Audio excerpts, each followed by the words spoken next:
Quels sont les avantages de la France? Là, on va parler d'investir à l'étranger, mais avant toute chose, c'est à quoi est-ce qu'on se compare? Eh bien, on se compare à notre marché national qui est la France, le marché immobilier français.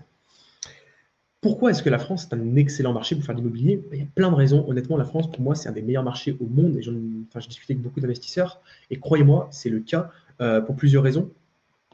C'est déjà, c'est un marché, enfin, c'est un pays où l'emprunt est facile. Clairement, on peut emprunter facilement. Donc l'emprunt est facile. Il y a peu d'apports nécessaires, voire pas d'apports. Ça, c'est quand même un point énorme et unique, hein. Il n'y a quasiment que en France où on peut faire ça. Ensuite, on a des taux qui sont très bas. À titre de comparaison, actuellement, en France, on est autour de 1% sur les taux.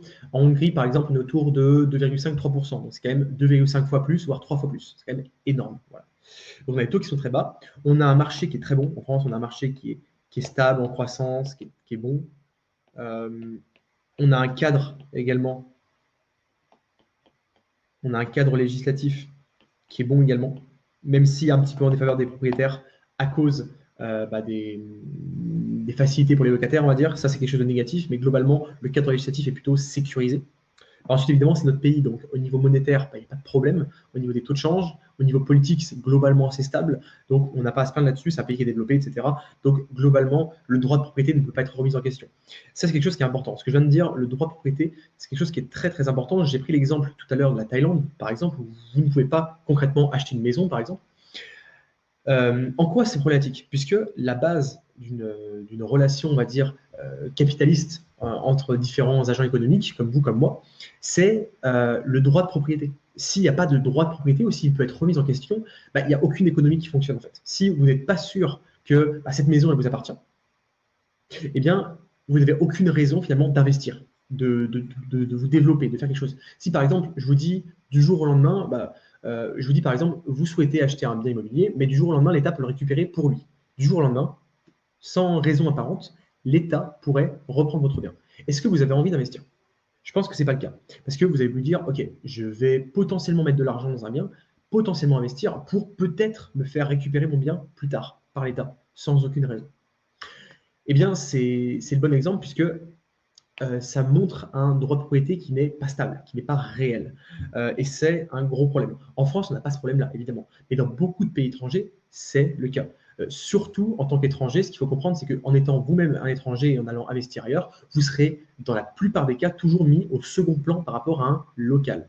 Si vous êtes français et que vous investissez au Cambodge, quoi qu'il se passe, un Cambodgien sera toujours en faveur, enfin toujours jugé favorablement par rapport à vous parce que vous êtes étranger. C'est comme ça. Ok, c'est peut-être pas correct, mais c'est la vie, ça marche comme ça. En tout cas, dans ces pays-là. Évidemment, c'est pas le cas de tous les pays. Attention, aux États-Unis, ce n'est pas forcément le cas. Ailleurs non plus. Mais dans les pays, en tout cas, de ce type-là, en Asie notamment, en Europe de l'Est aussi, on va être sur ce type de raisonnement-là. Ce qui va pas forcément être le cas, par exemple, en Angleterre ou en France ou en Allemagne, en Italie, en Espagne. Donc, c'est quelque chose à prendre en compte et le droit de propriété peut être mis en question à tout moment si l'État se dit « Ok, on ne veut plus de propriétaires étrangers aujourd'hui, on saisit les biens ». Potentiellement, il pourrait le faire. Il pourrait le faire sans vraiment se justifier, ce qui est quand même problématique. Donc, en France, on n'a pas cette notion-là, ce problème-là. Donc, voilà un petit peu pour la France au niveau positif. On a également les rendements qui sont bons, hein, les rendements locatifs, c'est quand même très correct. Donc, ça, c'est plutôt positif. Et c'est les points quand même à se rappeler avant de se dire « Ouais, j'investis à l'étranger ».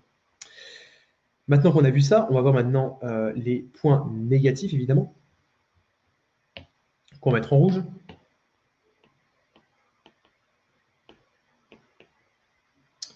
On a, en point négatif, on a évidemment, en France, classique, la fiscalité. Alors, même s'il y a beaucoup d'avantages, on peut exploiter beaucoup de failles, beaucoup de, on va dire, de niches fiscales. Globalement, la fiscalité en France est très, très lourde. On va y revenir en comparaison, par exemple, avec la Hongrie. Mais la fiscalité est quand même assez lourde et c'est clairement un point négatif. Quand on entend fiscalité, on pense souvent à l'impôt sur le revenu, etc.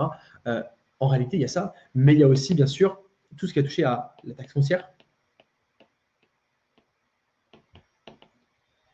les frais de notaire, puisque on ne s'en rappelle pas, mais les frais de notaire, il faut comprendre qu'il s'agit de taxes. Dans 90% de ce montant, il s'agit d'une taxe prélevée par l'État. On croit que c'est le notaire qui prend cet argent, c'est faux. Le notaire prend une petite partie de ça, le reste va directement à l'État, c'est une taxe, tout simplement. Des droits d'enregistrement qui sont quand même très, très, très élevés. Donc taxe foncière, frais de notaire, IR, prélèvements sociaux, toutes ces choses-là, sont des points négatifs pour la France, clairement, puisque on paye énormément d'impôts sur les revenus locatifs quand on est une personne physique, bien sûr. Quand on est une personne morale, quand on est une entreprise, je vous invite à vous référer au live précédent si vous n'avez pas vu ça. Eh bien, c'est un petit peu différent, c'est un petit peu plus optimisé, mais globalement, une personne physique qui touche de la rente en France est surtaxée. Donc ça, c'est un point négatif. D'autre part, on va dire certains points législatifs, notamment au niveau des locataires, on va dire législatif et administratif, c'est-à-dire que c'est assez lourd au niveau administratif, tous les papiers à faire, toutes les choses à connaître, c'est très complexe et c'est très lourd. Donc, certains points législatifs et la lourdeur administrative. Toutes ces choses-là, ce sont des points négatifs pour la France. Globalement, voilà un petit peu le point. Les points globaux sur les points négatifs pour la France. Personnellement, moi, j'investis en France et je continuerai d'investir en France parce que je trouve que c'est un super marché, il y a de très belles choses à faire et que je maîtrise surtout. On a une maîtrise de ce marché qu'on n'aura jamais en allant investir à l'étranger. Donc clairement, il y a un bon marché à utiliser. Même s'il y a beaucoup de taxes, clairement, on peut optimiser, on peut réinvestir, on peut revendre aussi. Donc, on a quand même certains avantages qu'il faut savoir exploiter. Il faut vraiment voir la chose dans sa globalité. C'est pour ça que ce live est très important, puisque là, vous voyez, j'ai tout mis en perspective. J'ai mis à la fois les points positifs et les points négatifs. Souvent, quand on réfléchit de manière un peu émotionnelle, on se dit « Ah ouais, je paye trop d'impôts, je vais me barrer ou alors je vais aller investir à l'étranger. » Ok, mais est-ce que tu as pris en compte tout le reste? Est-ce que tu as pris en compte les autres points positifs du pays? Pas forcément. Donc, n'oubliez pas aussi toutes ces choses-là. Et je pense que si vous pensez ça aujourd'hui, si vous vous dites que la France, c'est très négatif ou c'est trop difficile, eh bien, je vous invite à aller dans un pays étranger, d'essayer d'investir, de regarder comment ça fonctionne et de vous rendre compte que, clairement, même s'il y a des choses qui sont très bien à l'étranger, il y a également des choses qui sont négatives et qui sont beaucoup mieux en France. Donc, il faut faire le poids du pour et du contre. De toute façon, on reviendra à la fin sur la stratégie à adopter. Voilà pour les points positifs et les points négatifs de la France. Maintenant, les attraits d'étrangers. Alors, quels sont les attraits d'étrangers? Globalement, en fait, c'est simple, c'est de reprendre les points négatifs qu'on a vus ici et de les transformer finalement en points positifs. C'est tout simple. En l'occurrence, ça va être une meilleure fiscalité.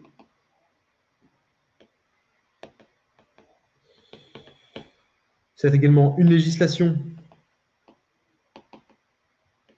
en faveur du propriétaire, qui n'est clairement pas le cas en France. Moins de papier, on va dire, moins administratif, tout en ayant à la fois les points positifs qui sont l'emprunt facile, le faible apport, ce qui est difficile à combiner quand on est non-résident, étranger. Les taux très bas, même chose, c'est très difficile à avoir. Un marché stable en croissance, ça on peut avoir à l'étranger bien sûr, et un bon cadre législatif également, et des rendements locatifs intéressants, ça on peut avoir également, et une bonne valorisation évidemment du patrimoine sur le long terme. Donc globalement, en fait, on va aller chercher les points négatifs qu'on a en France et on va aller les chercher finalement dans un pays étranger. Et c'est là où, clairement, vous allez voir que la stratégie à la fin peut être vraiment très intéressante si on la fait correctement. Voilà. Donc les attraits, globalement, c'est ça. Également, ce qu'on peut aller chercher à l'étranger, ça c'est un point qui est super important, ça va être ce qu'on appelle des croissances exponentielles. Ça, c'est quelque chose qui est propre aux pays en développement et que nous ne connaissons pas en France. Nous n'avons jamais connu ça, nous, en France, une croissance exponentielle. C'est le cas, par exemple, de pays comme la Chine. Certaines villes en Chine ont peut-être vu leur immobilier multiplié par 10, simplement en quelques années. Pourquoi? Parce que le pays a cru de manière exponentielle. C'est-à-dire qu'on a une croissance tellement forte que les prix de l'immobilier ont été multipliés par 2, par 3, par 4, par 5, par 10. Ce qui n'a jamais été le cas en France, en tout cas, pas pendant de longues années, en tout cas. Donc, c'est quelque chose qu'on peut aller chercher à l'étranger, c'est des marchés à forte croissance ou à fort potentiel. Mais également, ce qu'il faut bien comprendre, et c'est là où je vous alerte là-dessus, c'est très important de comprendre cette notion-là, c'est que qui dit croissance exponentielle ou promesse ou potentiel de gain important, dit également risque élevé. Et c'est là où le fait de manager, on va dire, son risque est important. Je m'explique. Le fait de manager son risque, clairement, ça va être par exemple de se dire, alors, tac, là, ça va être des lots, on va dire. En vert, on va dire que c'est des risques bas. On va dire que c'est des achats en France. Risque bas, bon, en France. Tac, tac. Là, on va avoir 3 lots dans notre balance. Donc là, on a un risque qui est relativement faible. On est en France, il n'y a pas trop de risque monétaire, il n'y a pas de risque politique, etc. On va dire que pour compenser, on va se dire qu'on va faire un achat à l'étranger. Eh bien, pour compenser l'autre. Donc, risque élevé, étranger. Donc, on peut se dire, mettons, je souhaite investir en, je ne sais pas moi, à Dubaï, voilà, à Dubaï par exemple. Voilà. On va dire que pour un appartement à Dubaï, je dois acheter 3 appartements en France. Pourquoi? Parce que je contrebalance mon risque. Tout le gain potentiel que je vais faire à Dubaï, parce que j'ai un gain potentiel qui est très fort, mais un risque également qui est très fort, eh bien, dans tous les cas, il va être contrebalancé par mes appartements en France qui, eux, vont être plutôt stables, globalement en termes de loyer et en termes de revente. Par exemple, si Dubaï, voilà, le marché explose et que je fais x10, eh bien, je prends une très grosse plus-value, je suis content. Mais si le marché baisse d'un coup, ou si j'ai plus de locataires parce qu'ils ont construit trop d'appartements, ce qui est d'ailleurs un petit peu le cas, mais bon, bref, c'est pas le sujet, eh bien, je suis contrebalancé également par mes appartements en France qui vont sécuriser la chose. Le mauvais raisonnement de se dire, je vais acheter déjà un appartement à Dubaï, puis après, je verrai. Non, là, on part sur un risque qui est très élevé, sans contrebalancer avec d'autres actifs dans un endroit qui est, pour le coup, beaucoup moins risqué. Donc, pensez à cette balance finalement entre risque et entre gains potentiels et risques potentiels. Généralement, quand il y a des gains potentiels élevés, il y a également des risques potentiels qui sont élevés. Voilà. Ça, c'est une règle générale d'économie, de finance qu'il faut bien comprendre. Voilà. Donc, risque élevé à l'étranger, on va dire un bien. C'est un exemple que je vous donne. 1 pour 3, ça peut être 1 pour 5, 1 pour 10, tout dépend du pays dans lequel vous allez investir, bien évidemment.